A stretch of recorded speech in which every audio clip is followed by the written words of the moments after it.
Mentor Ramesh Prabha நேயர்களுக்கு வணக்கம். Admission அட்வைஸில் இன்றைக்கி நான் பேச போகிற தலைப்பு நேரம் உண்டு.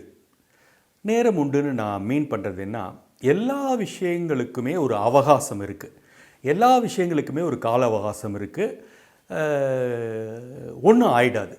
அதாவது நம்ம அந்த டெட்லைனுக்குள்ளே எல்லாத்தையும் செய்யணுங்கிறதுல எந்த மாற்றமும் கிடையாது. கண்டிப்பாக அதுதான் ப்ரொஃபஷ்னல் முறை, சரியான முறை. ஆனால் சில விஷயங்கள், நம் கட்டுப்பாட்டை தாண்டின விஷயங்கள், நம் கண்ட்ரோலில் இல்லாத சில விஷயங்கள் அந்த கால அவகாசத்தை தாண்டி நடக்கும்போது பதட்டப்படுறதால வாழ்க்கையில் எதுவுமே நடந்துடாது. அப்போ அதுக்கான சொல்யூஷன்ஸ் என்ன, அதுக்கான ஆல்டர்னேட் என்ன அப்படின்னு பார்க்குற முயற்சிகளைத்தான் நம்ம எடுக்கணும். உதாரணமாக சர்டிஃபிகேட்ஸ் விஷயத்தை எடுத்துக்கோமே. இப்போ நம்ம ஒரு மார்க் ஷீட்ஸ் எல்லாமே நம்ம கைக்கு வந்துருச்சு, டிசியும் நமக்கு கைக்கு வந்துருச்சு. ஒரு சில சர்டிஃபிகேட்ஸ் நம்ம கண்ட்ரோலில் இல்லாதது. உதாரணமாக ஒரு இன்கம் சர்டிஃபிகேட்டோ, ஒரு நேட்டிவிட்டி சர்டிஃபிகேட்டோ, ஒரு ஃபஸ்ட் கிராஜுவேட் சர்டிஃபிகேட்டோ, நம்ம கண்ட்ரோலில் இல்லாத சில விஷயங்கள் நம்ம அப்ளை பண்ணோம், ஃபாலோ பண்ணோம், இவ்வளோ நாள் வரல, ஏன் வரலன்னு தெரியல, திரும்ப நம்ம துரத்திக்கிட்டு தான் இருக்கோம். பட் இன்றைக்கி லாஸ்ட் டேட்டுன்னு சொல்லிட்டாங்க, இன்றைக்குள்ளே வரல. இதெல்லாம் எதுவுமே நடந்துடாது.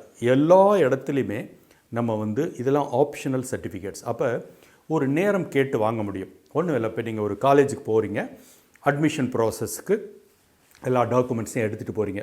இன்றைக்கி ஃபீஸ் கட்டிட்டு இன்றைக்கி எல்லா சர்டிஃபிகேட்ஸையும் சப்மிட் பண்ணு அப்படின்னு சொல்கிறாங்க. ஒரு சர்டிஃபிகேட், அதாவது நான் சொன்னதில் ஏதாவது ஒன்று ஏன்னா அத்தியாவசியமானது எது, மார்க் ஷீட்டு தான். அத்தியாவசியமானது எது, டிசி. அது கண்டிப்பாக உங்கள்கிட்ட இல்லாமல் இருக்க வாய்ப்பே கிடையாது. மற்ற இந்த அடிஷ்னல் சர்டிஃபிகேட்ஸ் இருக்குது பாருங்கள், இது எல்லாமே அடிஷ்னல் தான். அப்போ ஏதாவது ஒன்று வாங்கலைன்னா ரொம்ப பதட்டமாகி, ஐயோ என் அட்மிஷனை கேன்சல் பண்ணிவிடுவாங்களா, நான் எப்படி இப்போ அந்த காலேஜுக்கு போகிறது, போகாமல் விட்டுறட்டா, இந்த எக்ஸ்ட்ரீமுக்கெல்லாம் போவாங்க. ஒன்றுமே இல்லை.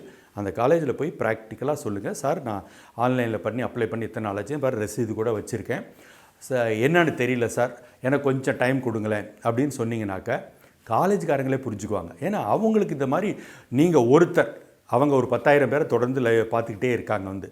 அப்போ என்ன சொல்லுவாங்க, அந்த அவங்களோட அட்மிஷனை போட்டுட்டு ப்ராசஸை கம்ப்ளீட் பண்ணிவிட்டு சப்மிட் வித்தின் 7 days அப்படின்னு சொல்லிவிட்டு உங்களுக்கு ஒரு பர்மிஷன் கொடுத்துருவாங்க. அப்புறம் நீங்கள் திரும்ப முயற்சி பண்ணலாம். ஸோ அதனால் எல்லாத்துக்குமே ஒரு அவகாசம் இருக்குது, எல்லாத்துக்குமே கேட்டு வாங்கலாம். இது சர்டிஃபிகேட் சார்ந்து சொன்னேன். சம்டைம்ஸ் பண விஷயத்தில் அந்த மாதிரி பிரச்சனைகள் வரும். நம்ம இத்தனாம் தேதிக்குள்ளே கட்டணும்னு சொல்லியிருப்பாங்க, நம்மளால் புரட்ட முடியல. போயிட்டு ஒன்று, சார் இன்றைக்கி 80,000 கட்டணும், என்கிட்ட 20,000 தான் இருக்குது, 20,000 இன்றைக்கி கட்டிடுறேன், நான் 2 நாளில் புரட்டி கொண்டாந்து கட்டிடுறேன் அப்படிங்கிற விஷயத்தை அவர்கள்ட்ட சொன்னால் ஒத்துக்குவாங்க. அல்லது சுத்தமாகவே இல்லை, பட் நாளைக்கோ நாளை மறுநாள் முழு அமௌண்ட்டை கட்டிடுறேன் அப்படின்னு சொல்லுங்கள், பர்மிஷன் கொடுப்பாங்க.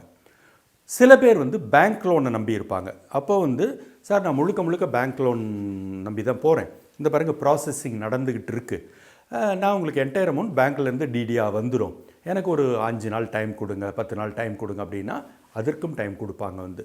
ஸோ எதையுமே நம்ம ஒரு மிரட்சியாக எடுத்துக்கிட்டு அதை முயற்சியே பண்ணாமல் இருக்கலாம். எதுவுமே அவுட் ஆஃப் கண்ட்ரோல்லாம் போயிடாது.